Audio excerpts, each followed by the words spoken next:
Welcome to the Kratom Advocacy Podcast. My name is Lawrence, and today we're having a conversation with Ryan Niddel, who is the CEO of the arguably most popular and certainly most visible Kratom company in the United States of America right now. Ryan, it's a pleasure and an honor to have you on the show. Lawrence, I've been a fan and watching from afar, so I feel an honor and a privilege to get to spend some time with you. Thanks for having me. Well, you joined the ranks of my mother and wife, I think my wife and my fans, so I'm not sure what to count beyond that, but thank you very much. I'm honored to hear that. Of course. Okay, so maybe getting to your beginnings, your first experience with Kratom, can you describe that? And from there, did you develop an emotional kind of relationship with it first, or did you say to yourself, "Hey, I can sell this"? Yeah, Lawrence, that's a really good question. So my entry point into Kratom is perhaps a little different than most, where I had grown and sold a CBD company, gosh, in 2000, started in 16, sold in 2018. I had never heard of Kratom. That led me to eventually consulting for MIT45, which back then was called SSV LLC. And for the first 18 months, Lawrence, I love the art and science of business first and foremost. And so much of my focus was on the business optimization side of things, especially, right, you go back 2019 when I came on board, just getting on the backside of some of the, FDA and DEA issues that went on in our industry prior to that moment in time, and people having a general sense of unrest if the industry was going to make it. It really allowed me to help focus on the business optimization to start with. And so I didn't have my first experience with Kratom until, gosh, maybe mid 2021. And right, was tried our MIT45 gold product, tried a very small amount of it. I'm a big believer in less is best with Kratom across the board. It's always a minimum possible consumption to begin with, and tried just a capful. And to start with, said, boy, this is one of the most unique tasting products I've ever had before. Unique being, for me, unpleasant, right? I'm not bashful with it. Our product doesn't have any flavor additives to it, so it's the truest essence of what's in the plant. And thought, okay, the taste is pretty strange, right? Not enjoyable to me. But then I sat with the perceived effects, and for me, with our MIT45 Gold product, it was really a sense of almost a hybrid between this really great euphoric feeling, while still having plenty of mental focus, plenty of clear, clean energy. It just was this really enjoyable moment for me, and thought, okay, it's not so enjoyable that I'm craving it going forward.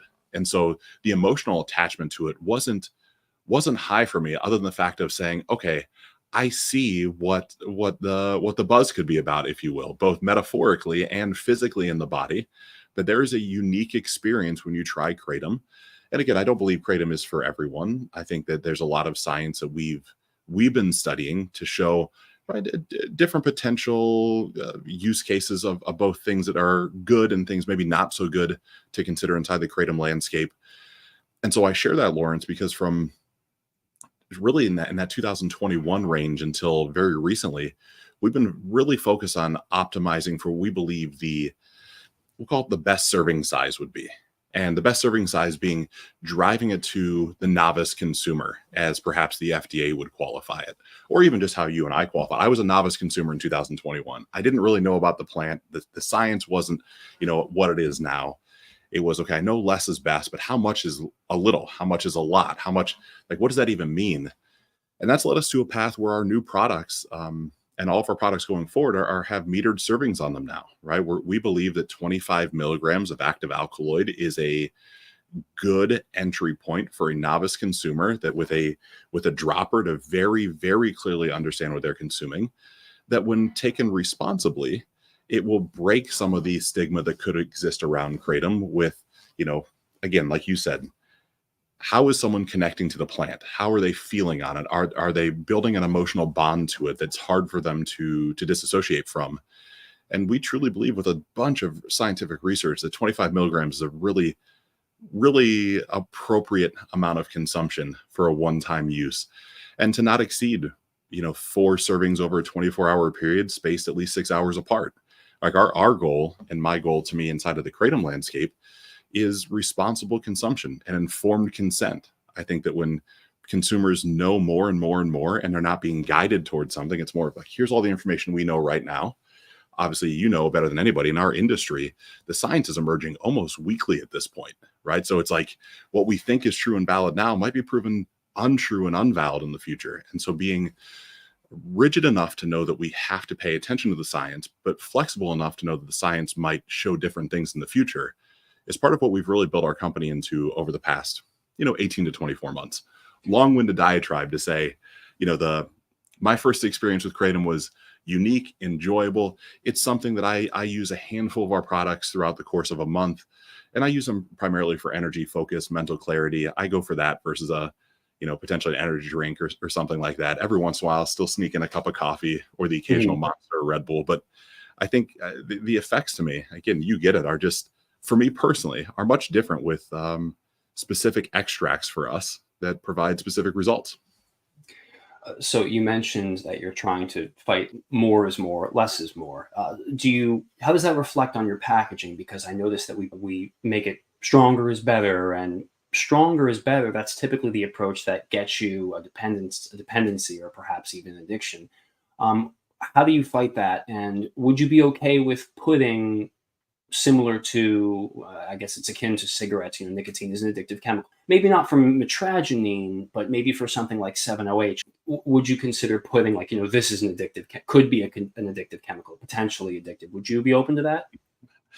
So I love the question, and I'm really excited for this moment in time, because I have to start with the fact of, as I look at our past products, we've got a series of products that we at one point were chasing stronger and stronger products. It wasn't our finest hour, but the market was showing that there was an opportunity there, and we went towards that opportunity. And that would have been 2019, perhaps, right? So we haven't went through a major update since 2019, with the exception of a product called Ultramid, which does have a metered serving on it, right? It does have a dropper to meter it out. And so my thoughts are on the stronger and stronger products. I don't inherently have an issue with products having different amounts of active alkaloids. I think, to start with, I believe, at least inside of MIT45, and this is so challenging because none of what I'm sharing is to attack any of our counterparts. I think we're all trying to figure this out together. Of course. But I look at it that, to start with, I like to define what is Kratom. Like, the FDA would say, what is your it? Well, I look at Kratom very specifically. If we were to go to Indonesia and Thailand and we were to take leaves off a tree, that is a Kratom leaf. We know what it is, and we could study what that is, and the alkaloid profile, the subalkaloid profile, the metabolite profile, and that's almost always inside of a range, right? I mean, it's just over a long enough sample study, and you might have different ranges from white vein to green vein to red vein, but it's still a range, and it's a very well-known range. And so I look at, Lawrence, whether it's an extract or whether it's plant matter, I think that as long as things stay inside the natural alkaloid range and the natural alkaloid density, that we could define that as Kratom. So in my world, a 7-hydroxy isolate, I can't say if that's good or bad right now because we haven't done any level of studying on that because it's not our business model. But I can't say that it's Kratom because it's a component of Kratom. To me, it's like saying, well, gosh, CBD is cannabis. Well, no, it's not. But then we could even take a step further and say, well, is Delta 8 cannabis? Is Delta 8 CBD? Is Delta 8 its own thing? And so I think there's some rules of engagement that are existing in other markets that we should pay attention to, right? Again, just the cannabis, CBD, Delta 8, Delta 9, THCA type of market, and how each of those have different definitions and fall under different types of regulation from time to time. I think that's a good starting point. But as I look at that, Lawrence, what we're doing is all of our new packaging is going into a box.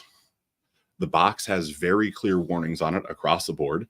We can't say that this is addictive because, to me, currently the science, when you look at the truest definition of the scientific definition of addiction, Kratom to me doesn't check the boxes for addiction. Kratom does check the boxes for habit forming, right? But I could also make the argument that caffeine is habit forming and the internet is habit forming and all types of things are habit forming. And it's not to downplay the significance at all. I think it's, again, we need to be responsible with how we represent any product, let alone something that could, over a long period of time, have any number of effects on a human being. And so what we're doing is all of our boxes certainly have very clear warnings on them. All right, this could be habit forming. We're going 21 and over as a blanket statement across the board. Inside the box, we're doing a contraindication warning that is there we go. get that to zoom in. We're doing a contraindication warning that you can fold out, almost like inside of a Tylenol type of, or ibuprofen, where it's a multi-page with every study, all the research we can find, QR codes for updated information that sits on top of the bottle. So you're physically going to have to remove that and look at that before you can pull our bottle out of the package, which then has a child-proof, tamper-resistant lid that has a dropper on the lid itself. So you're going to have to go through 2 more, passes to get access to a product, all of which to really deter overconsumption. It's to deter stronger and stronger products. It's to acknowledge the fact that all the science hasn't caught up yet to what this product really is and how it works. The call I was just on before hopping on our interview was with our head of scientific research. And that head of scientific research was very, very clear on, and it is a challenge to get all the alkaloids, subalkaloids, metabolites, all the way down through this plant to really do quality safety studies at scale. Like, it's hard enough just to get the top 5 or top 6 alkaloids, let alone everything you're asking us to do. I said, I could appreciate that. We still have to figure it out, right? And that's one of those things, Lawrence, that to me, how I view the industry, again, if someone's unfamiliar with the Kratom landscape, the way I view it is 2016, 2017, the industry was almost eradicated for all the reasons that, maybe it made sense at that moment in time. I wasn't in the industry, so right, it's all hearsay, but across the board from then you have this 2 or 3 year window where why would any logical business owner invest in scientific research into an industry that you're waiting to be eradicated overnight? It's like you're just throwing money into the void. And then I think a lot of us woke up and said, holy cow, we've made it to 2020, 2021. We have the industry is growing as a whole. Our businesses are growing, maybe a little more revenue, maybe a little more profitability. We probably should start investing in some of these things. And the majority of us, I don't think, had any idea to run really scientific quality studies that you're looking at a 12, 18, sometimes 24-month runway just to get really solid data from really reputable sources. And so I share that with something like the 7-hydroxy that's coming out now, which I'm not a fan of personally. I think that from how I was introduced into the market, My next question. It was told to me back then that 7-hydroxy might have had the highest propensity for opioid receptor bonding. Now, I don't know if that was true or not. That's what it was told to me. It was very anecdotal. We hadn't ran studies on this. But in seeing that and my one-time experience, I bought a product, right? Won't define the product because it doesn't really much matter, but I bought a 7-OH product just to say, man, what's all the buzz for this? What's all the noise? And in trying a capsule of this product, it was an experience that I don't think is beneficial for the average person to be able to have as they're outside of a convenience store or gas station. I think that it's something that, no different to me than I don't think drinking a bottle of Everclear in the parking lot is good either. It doesn't mean it's not able to be responsibly used. It's just not something that I think you should be able to go to your car and crack open. But it was a one-time use. And again, the science hasn't caught up to it. But the science is going to take a long time, which is the other fun part of this that I don't think that most people have much of an idea on. And I'm sorry about how this keeps unzooming. I don't think that the general populace has any idea of how challenging it is to get the good quality research, right? So while we as an industry might be fighting back and forth on 7-OH, and is it good, is it bad, should it be banned, should it not be banned, we're too late for all that. You can't push this genie back in the bottle. And that's the part, it's to me, it's to acknowledge the fact of this exists. Instead of fighting it, let's fight the definition of Kratom versus not.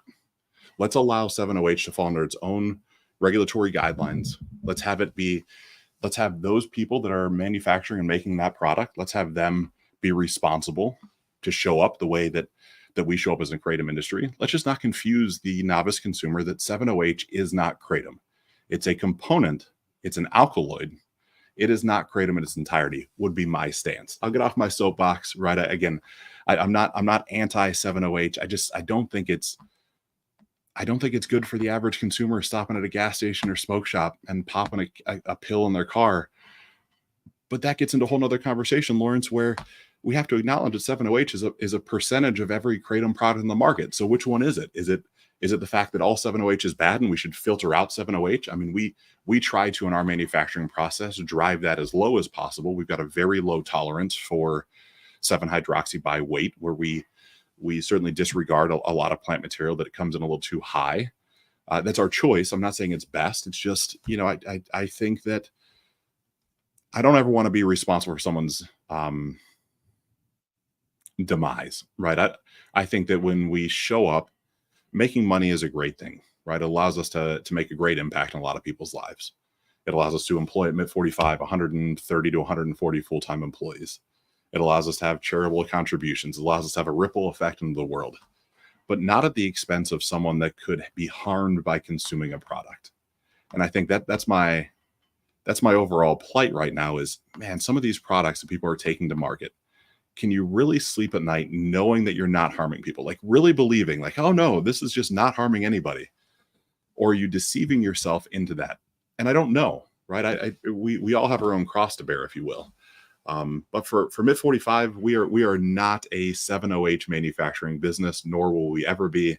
Although we have seen products in the market that are using our branding to suggest the fact that we are manufacturing something like that. We absolutely unequivocally aren't and will not.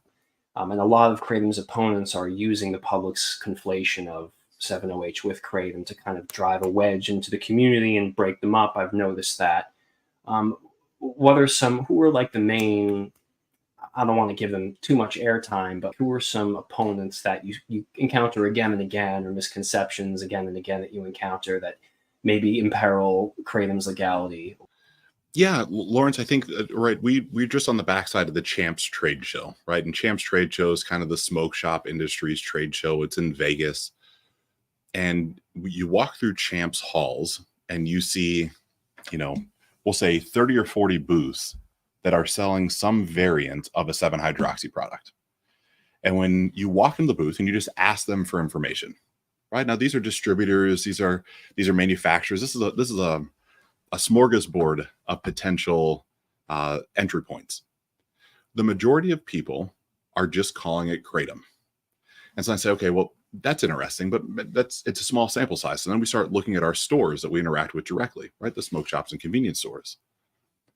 And we ask them what's going on. And they're saying very directly, the normal person, the average person behind the counter, oh, this is just the best-selling Kratom product we have. And they're meaning 7-hydroxy. And so it's who's the advocate for it right now? It's everybody, because it's not clear. And if I was an early entry point into the 7-OH space, I would absolutely piggyback on the backside of Kratom and try to create confusion. I mean, from a marketing standpoint, I'm not anti that. I don't know that I'd be proud of it, but you have Kratom that is sold obviously in what are the numbers? Somewhere between 1.5 million and 2.5 million consumers throughout the US per annum. It's not a cult-like following, but people certainly know what Kratom is in certain parts of the world. And so if I was to create a new product, I'd want to piggyback on the backside of that to see if I could get more people to try our new product, not MIT45, if I was a 7-OH, creator or provider. And so I get where they're coming from. I will say we as an industry have had a conversation with, I remember 2 specific people I was on the phone with as part of the American Kratom Association, right? We're having these conversations and just asking these manufacturers, look, instead of trying to push you out, can we at least have you not put that this isn't, change your packaging so it doesn't overtly say this is Kratom. And 2 out of the 2 were very amiable to taking Kratom off of the packaging, which, right, I believe in free market economy. I want there to be competition. I want there to be innovation in the marketplace. I think we need that as a society, while simultaneously also saying, man, it'd be great if we could figure out how to innovate scientific research as well, which is really where, to me, the biggest issues are. And what I mean by that is to go through the process of an IRB, to go through the process of all the steps that are required to do a real clinical trial on a product. Currently, I don't know a way you could get it done in shorter than a year. And that's all the money in the world. Every light you pull up to is green. I don't know how it gets done in less than a year. And the challenge is we can innovate and make new products so much quicker than a year that there's no way to really do that in a way that is scalable, right? Like Right now, you could take any one of the main five metabolites, right, or alkaloids inside of a kratom product. All of us know how to separate every one of those out, right? You want any one, a 7-hydroxy, a mitragyn specific isolate, you want a pyanthenine, you want anything that you like. The science has been around for a long time. It's not challenging to do that. The challenge is it safe? Is it beneficial? What are the long-term effects? What are the short-term effects?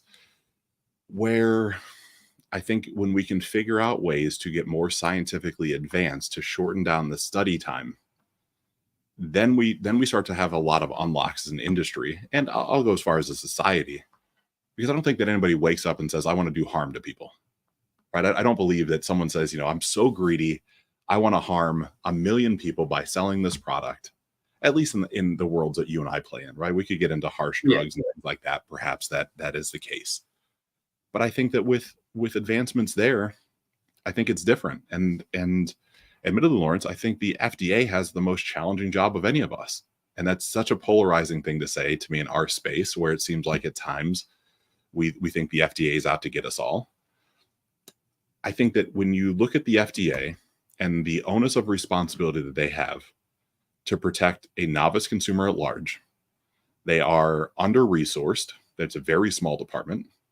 If you look at Dr. Welsh and her department, they are responsible for all dietary supplements, all new food ingredients, all food overall.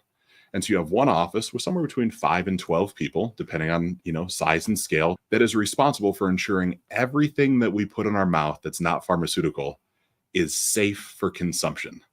Like, how in the world, how do you even determine how to get through that process versus saying, okay, to start with, anybody can put something into commerce. And then once you get enough negative events that are stated, then we'll start to do research.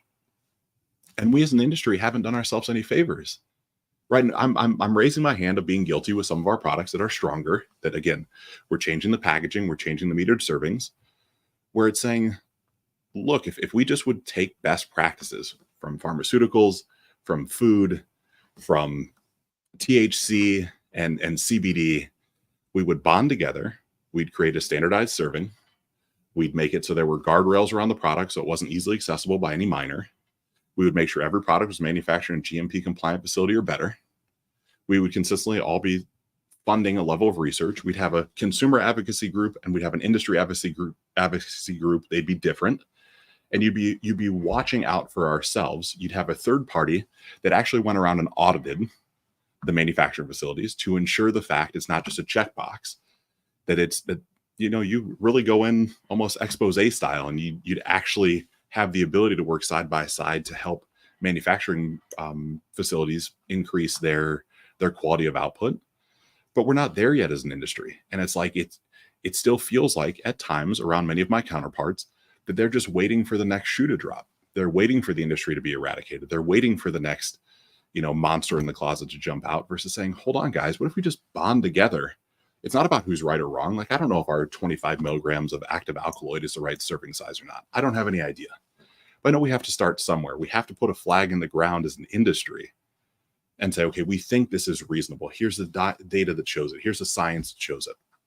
Where when we announce that to our counterparts, Lawrence, there was a fair amount of I'll say friction, maybe even consternation that number was far too low. And the number was far too low because they said that some people wouldn't have an experience with Kratom at that low of a consumption, that they might not feel the effects. And I said, well, let's take that feeling of effect. Let's take the, potentially 60-year-old individual walking around. In my mind, it's always Whole Foods on a Saturday. They find a product. I know we're not in Whole Foods yet, but that's the end goal for all of us. They find that product. They take it home on a Saturday. They open up and they take a serving of whatever we deem a serving to be. Would you give your 60-year-old, wife, husband, grandmother, aunt, uncle, would you give them 50 milligrams to start with as the first time they've ever been introduced to Kratom? And almost unilaterally at that moment, people said no. I said, well, we have to stop chasing the smoke shop world. I'm not against the smoke shop world. The counterculture world is how we've been created. But I think the counterculture world, Lawrence, is a great place to learn from. I think the counterculture world where our products are typically sold is a great place to understand that consumers will end up doing what consumers want to do.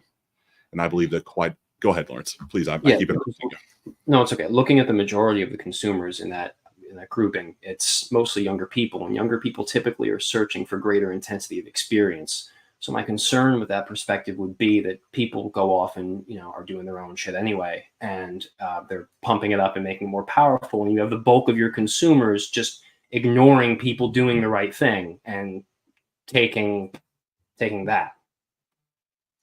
Yeah, and we believe it, at least inside of MIT45, to be much the same way, that a consumer that has already purchased our product from a smoke shop, they're not going to alter their consumption habits because we put a metered serving on it, because we put a childproof lid on it. They've become accustomed to whatever that means to them. They're going to use it as they have previously used it.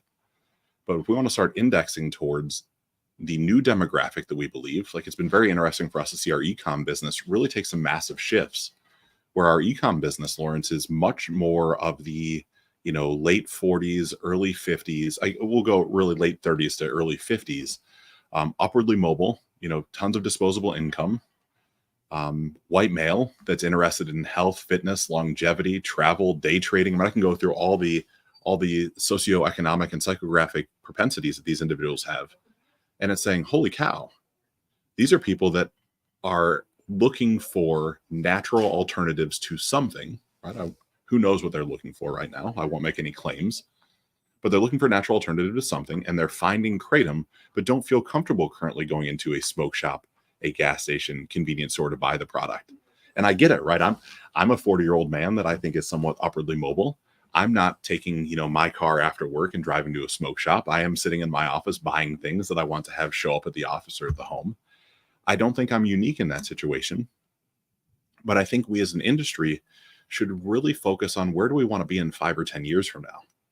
And yes, there could be a little change where, again, it is way more expensive for us to go from a single bottle with no metered serving into a bottle in a box with a contraindication warning and a dropper. I mean, our cost of goods is going through the roof as we do this.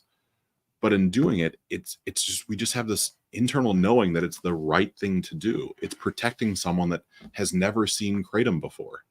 Because the people that know Kratom right now, they're going to use it the way they use it, right? I mean, and I'm not saying how they're using it is good or bad. I say internally for us, I think the people that go to a smoke shop are incredible people.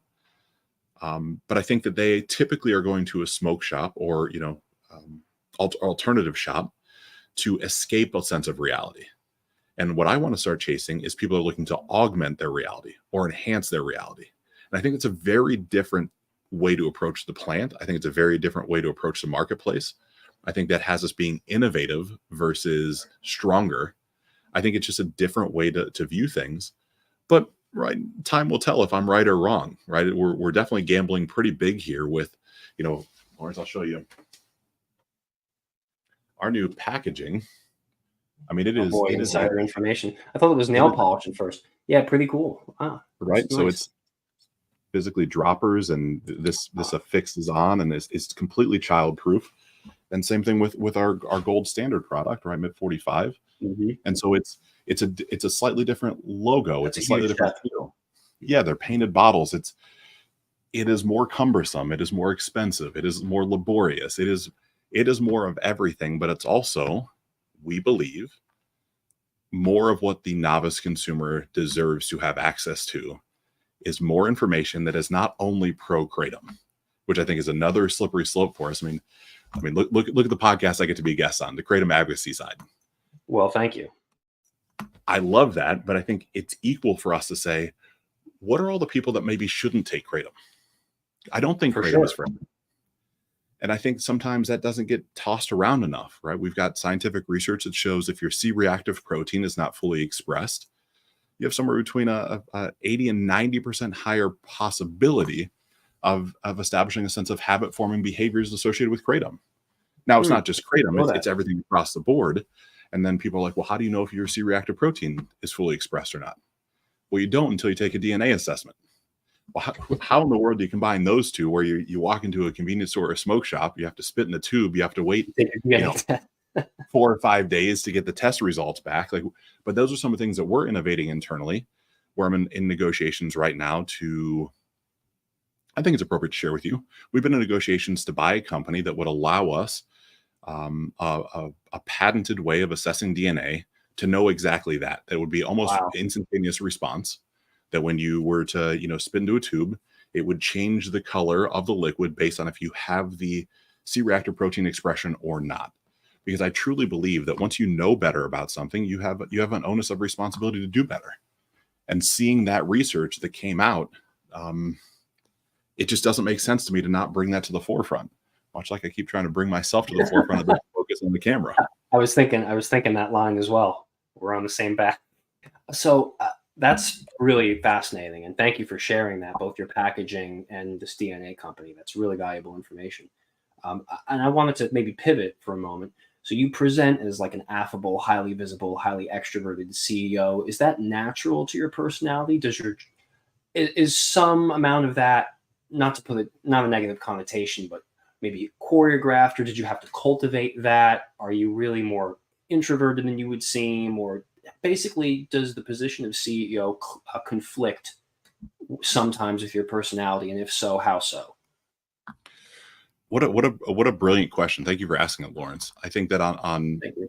my side, my background would have been post college. It was sales, and so I had the ability to turn it on and turn it off, if you will, right? To be that extroverted, jovial, perhaps individual that could be the center of attention or feels very comfortable in a crowd. But if I'm left to my own devices, I'm sitting in my office just off camera. I've got a little chair and I'm reading the books in the back, and I'm not talking to anybody, right? Like I'm in my own head and in my own space quite often. And so one of the things when I came on board with MIT45, I had asked Sean Brady and Dalton Locke, the founders of MIT45, the founding partners, still part of the company. Guys, why aren't you out there? Why aren't you sharing? Like, you're so passionate about the plant, you're so passionate about what we do, but yet when I research you, I can't find anything about you. I can't find anything about the company. And I didn't realize all the issues that had went on in 16 and 17 and maybe even 18 as an industry at that point. And so I can understand why, there might have been a sense of not maybe wanting to be way out in the forefront. Where for myself, as I looked around, I'm so sorry about this incredibly poor camera. I'm happy just to have you on the show. It's totally cool. I appreciate that. So in saying that, I said, guys, I'm going to, if you're okay with it, I'd like to start getting out in the forefront of the Kratom landscape. And not because I wish to be the only one to be in the forefront, but as I look at our counterparts, at least at that moment in time, there wasn't really an outward facing persona that I saw. There wasn't somebody that was, you think of a counterculture brand, at least I did, a counterculture brand, like, who's the owner of this? And when you can't find them online, it allows your mind to start racing to all the worst, the worst possible stories. At least it did for me. And saying, well, hold on a second. We're very proud of what we do. We're proud of how we do it. We're proud of our compliance and our regulatory stances. I don't wish to hide from anything. I have no problem being on camera, whether blurry or clear, and sharing my thoughts on Kratom, with being humble enough to say they're going to change, right? I think that's the other thing, Lawrence. So much of my life has been really focused around challenging what I believe to be true. And I think that is going to be necessary as we continue down this landscape in our industry, because the science that we thought was true and valid perhaps 2 years ago, we're starting to disprove now in different forms and fashions, or we're starting to realize it was a partial truth versus a whole truth, right? So I share all that because the cultivated image, if you will, right? My background, I owned a custom clothing company, so I happen to have a whole bunch of suits that I just feel more comfortable in, right? So some of the custom clothing and the way I present myself is because stuff off the rack doesn't fit me all that well. I have a decent sized stature to me. Yeah. So, right. I wear the stuff that I've made for myself over the course of my life. And certainly appreciate being able to have a good conversation and be maybe perhaps slightly articulate with things. But across the board, I'm probably somewhere in between a forced extrovert or somebody that's comfortable being extroverted. But when left to my own devices, I'm going to be a lone ranger in the corner, not saying much to anybody, reading, thinking, taking notes, unless I'm asked to respond to something. Cool. All right. And I hear y'all are sponsoring some bare knuckle fighting tournaments. That's pretty cool. What's the reasoning behind that? Is that applicable to your image, or are you trying to be the sport kratom company? So one of the challenges in the kratom space is, of course, is the visibility on what kratom even is, and how do you have right at Meta and the various social media platforms. Marketing is still a challenge to do it appropriately, to do it honestly, to do it ethically, which makes it hard to get new people interested in the brand. That makes it challenging. And so when we presented with the opportunity to sponsor bare knuckle fighting, um, it made sense with this emerging counterculture type of environment, right? Seeing the success of the UFC and saying, okay, you have this more aggressive kind of on the fray fighting championship. Let's give it a shot for a while. Let's see how it works. Let's see if we can gain some brand awareness. And I'll say, Lawrence, from where we sat, it didn't produce the ROI that we hoped for. So I want to make sure I'm really big on not taking credit for things where it's not due. Mm-hmm. I think incredibly highly of the BKFC and their ownership and their entire team. We are currently not actively sponsoring the BKFC. We might still, they might still be using our name or image or likeliness somewhere. It's going to be in old publications, but want to make sure that I'm saying it. We tried it. It was great. It's industry people on the inside said, holy cow, right? You're sponsoring these things. You guys are taking a big step in a big direction. We just didn't see it really move the needle yet for consumer adoption. And so to me, that's part of marketing. That's part of branding is you gotta try different things at different times, see what works, see what maybe doesn't work, allocate budget the right way so it doesn't capsize your business, and not be too proud to say, that one didn't work, right? I made a bunch of decisions inside of our company, Lawrence, that just quite frankly, they didn't work. If I had a time machine and go back, I would have done them differently, but I don't. So we just learn from them and keep going forward. Well, let's say you get a time machine for one of them, single-use time machine. What one would you target? Single-use time machine. Well, Lawrence, there are two specific instances that it's really it'd be one moment in time. Okay. We wanted to launch a gummy-based product. And in wanting to launch a gummy-based product, I was very specific that when we say a product has 10 milligrams of active alkaloid in it, that when it comes off the production line, it has to have 10 milligrams of active alkaloid. It can't have 9, it can't have 11, it has to have 10. And the FDA would allow a 20% variance on plant-based matter. So right, there's a little gray to that.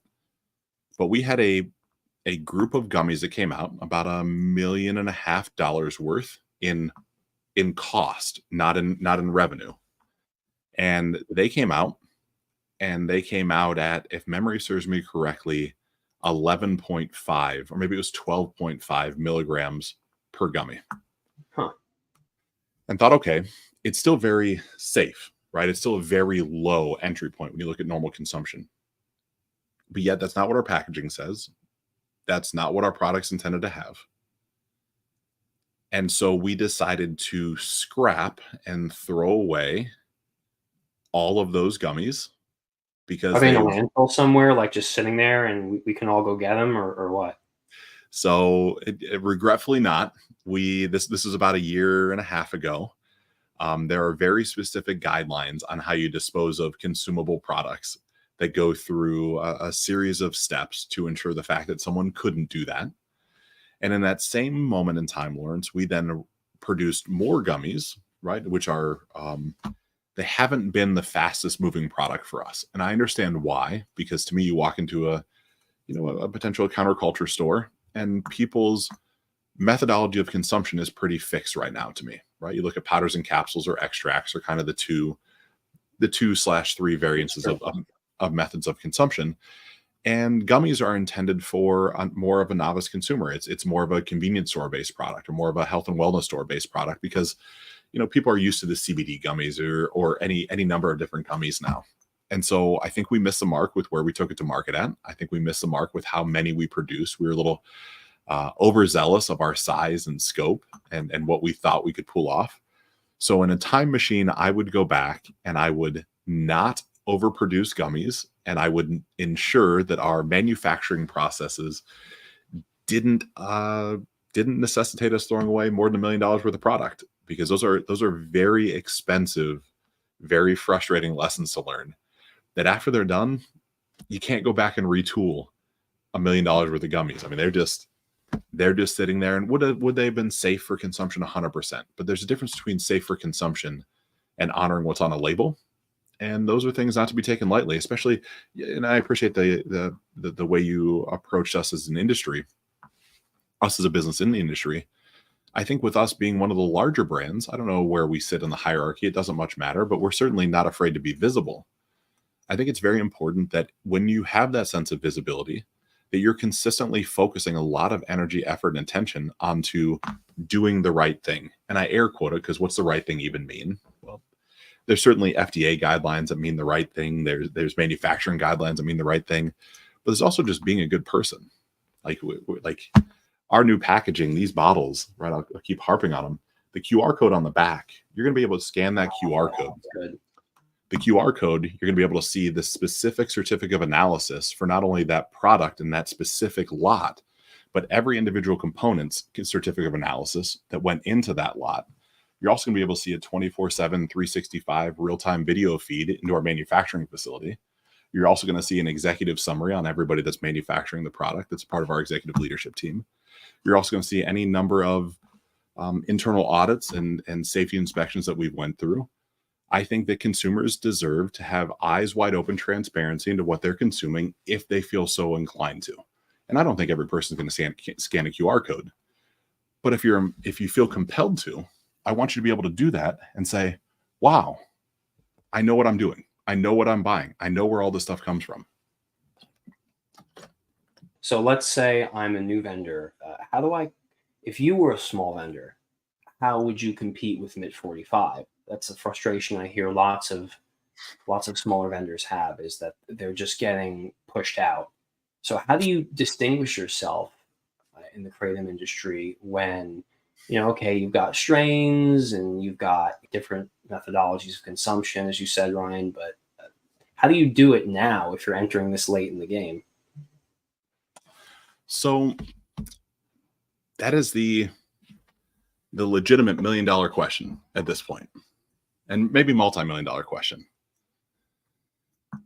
I don't know how I would approach it. That's such an interesting question. So as I look at it, I think there's an acknowledgement right now that in the powder and capsule world, very rapidly things are becoming a commodity. And we can talk about the 27 different strands that are presented inside of any store, but you go to Indonesia or Thailand, there are 3 strands. It is white, green, and red, like these unicorn horn and elephant tusk, and like it's great marketing, but the physical product is probably not dissimilar.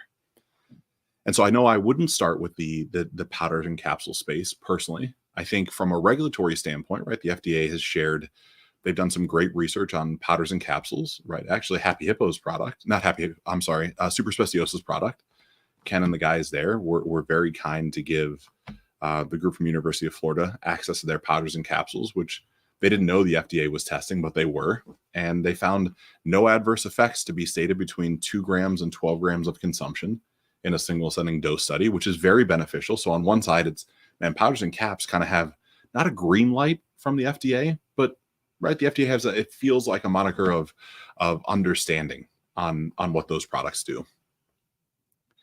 And so then as I look and say, well, on one side, you're going to have a tough road to hoe because there's very little product differentiation. It takes a lot of shelf space. It's really turning into a commodity. On the other side, it's a very stable market because of, again, what I just made mention, potential with the FDA. So I think I would look into the extract side of things. I think one of the challenges on the extract side of things, people have such a lack of understanding on how the extracts really still work. Again, we've been a part of studies and research that would show that the primary mechanism of digestion on kratom is the CYP450 digestive enzyme.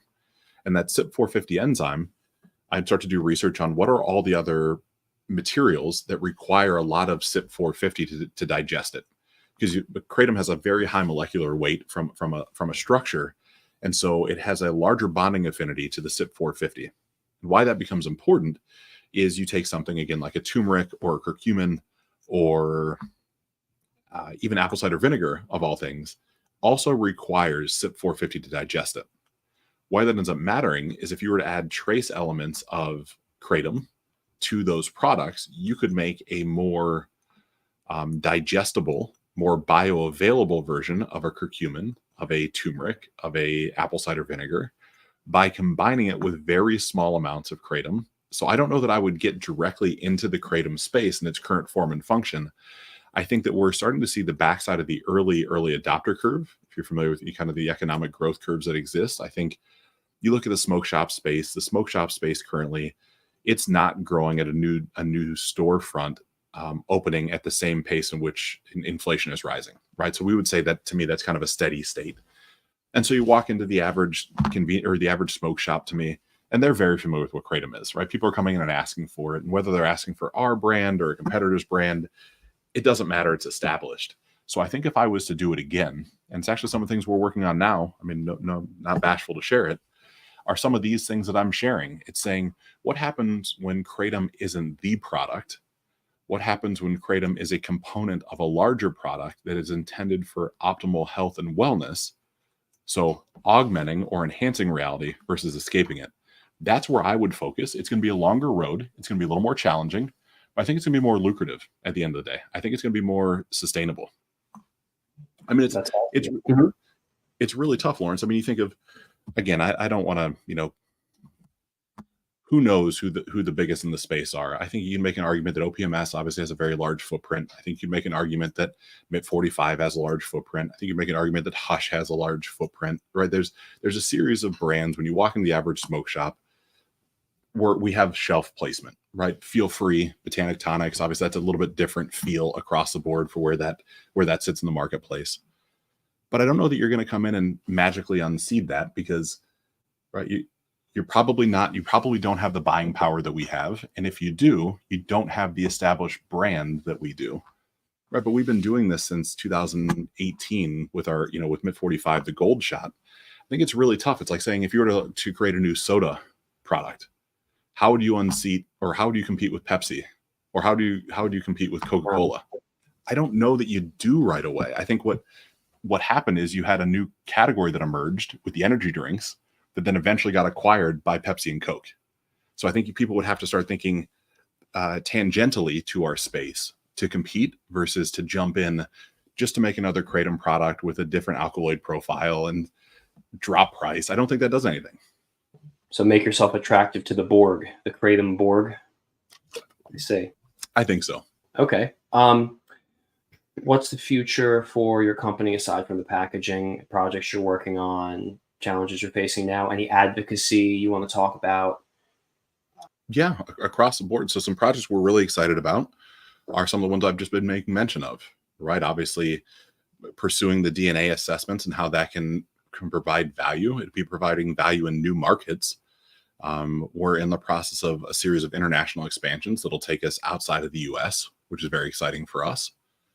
We've got some really great placement that's coming online inside of 80+% of the airports across the country are going to start carrying our product at a retailer. So that's exciting. We're also focused on, again, some of that tangential growth ourselves, where I think the healthcare practitioner space is a very underserved space overall, with products that are specifically designed to help, chiropractors and perhaps dentists and podiatrists, people that are serving individuals that have their own levels of, we'll call it discomfort, or some things that they would like to have access to that perhaps wouldn't be an opioid-based product. I think there's an opportunity in that market. I think there's a big market, right? We were fortunate to acquire or partner in with a company called Uprising for the health and wellness side of things, where we've been very, very bullish on what that looks like for, the supplement type of store and retailer, kind of the fray there. Lawrence, and then on the advocacy side of things, I mean, the advocacy landscape is just so interesting right now across the board, right? With so many passionate people focusing on so many things. What we would love to see happen is all the advocacy groups come together and really push the same story forward. Because I think what ends up happening over a long enough period of time, the average legislator doesn't have a clear understanding on why they're being presented with two different versions of bills. They don't have a clear understanding on who does what and why they do it. And I think the more unified we are, the further we get. We as a company have been working with McGuire Woods, one of the larger lobbying firms in the nation, to help behind the scenes champion through advocacy for the KCPA.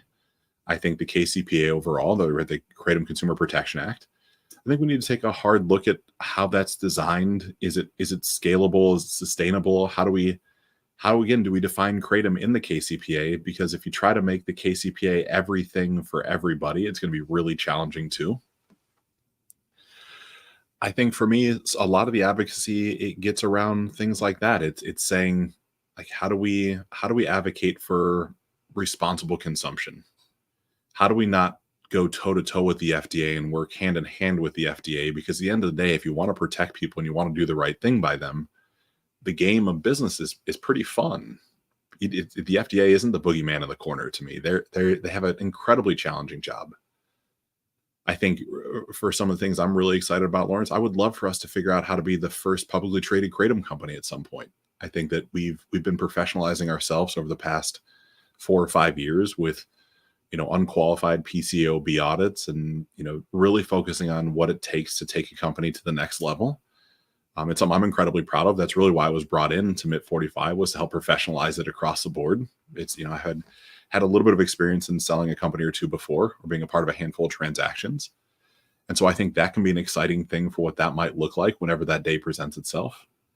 We're also simultaneously want to ensure that our coworkers that help build our company get the upside of that as well. So, the team that supports us, our coworkers, right? They reap the benefit of whether it's an employee stock option pool or shares that vest a change of control. I think that's a really exciting thing for us.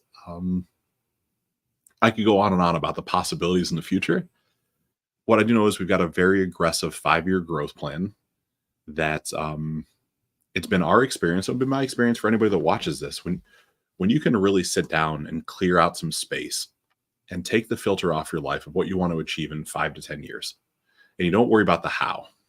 Like the how, Lawrence, there's nothing I could have done to figure out 6 months ago how I would have ended up here right now with you in this moment. It doesn't matter how brilliant I could have been. There's no way. But sometimes I find that we beat ourselves up by not knowing exactly how we're going to achieve our 5 or 10-year goals. Where when you get really clear on those, and you can speak them very clearly, and it connects with people. It's been our experience as a company that the right people come into your life, the right opportunities come into your life, right? Whether it's a reticular activating system or your amygdala or whatever it is, it's showing you things that have already been there. They've always been there. Or whether these things are magically through divinity being brought into your ethos. I think that's a big thing for our industry, and for whether you're a Kratom consumer or another business that's watching this. Where do you want to be in 5 to 10 years? Like you get to paint with a pretty crazy paintbrush, right? How big do you want to be? What type of impact do you want to make in the world? And then just keep owning that, keep honoring that, right? We didn't set out to be the biggest Kratom company. I don't know that we are. I'm not professing that at all. What we did set out to be is be the best. And then it's like, well, how do you even define the best? So we defined the best with a series of metrics internally. It didn't matter what the world thought the best was. My partners and I said, this is what the best means to us. It's offering, incredible healthcare benefits to all of our employees at no cost to them. It's making sure they're fed and they have things that way. It's paying top of market wages. It's making sure that if there's a change of control, they get an upside. It's being world-class in our manufacturing facility, and that it's really pushing our new facility that we're moving into. It's actually it's right on the precipice. I'll call it ISO 6 compliant, but I can make an argument that we could bring it down to ISO 5. So our new products will be manufactured in a pharmaceutical grade compliant facility. They're not pharmaceutical products. I need to make sure that I say that, but the way the facility is physically built out and structured would be that of one that is incredibly compliant with levels way above supplement manufacturing. All these things were things that if I were to show you our first working documents from 4 years ago, 2020, I brought during COVID, my partners and I had our first offsite where we got really clear on what we wanted to co-create together. And it's the craziest thing to look back at that sheet of paper, Lawrence. 95% of it's already done. Now, there was no way we sat there at that point. Gosh, Lawrence, we might have been I think we had just crossed maybe 10 million in revenue, which is still an incredibly large company. But I look backwards now, and we have months of revenue that are larger than that. And it's saying, man, how in the world could we have ever got to this moment in time? There was no way to say 1 + 1 + 1 was going to equal 3 at that moment. It was, I don't even know how to count to 3. But yet here we sit getting to experience a lot of that.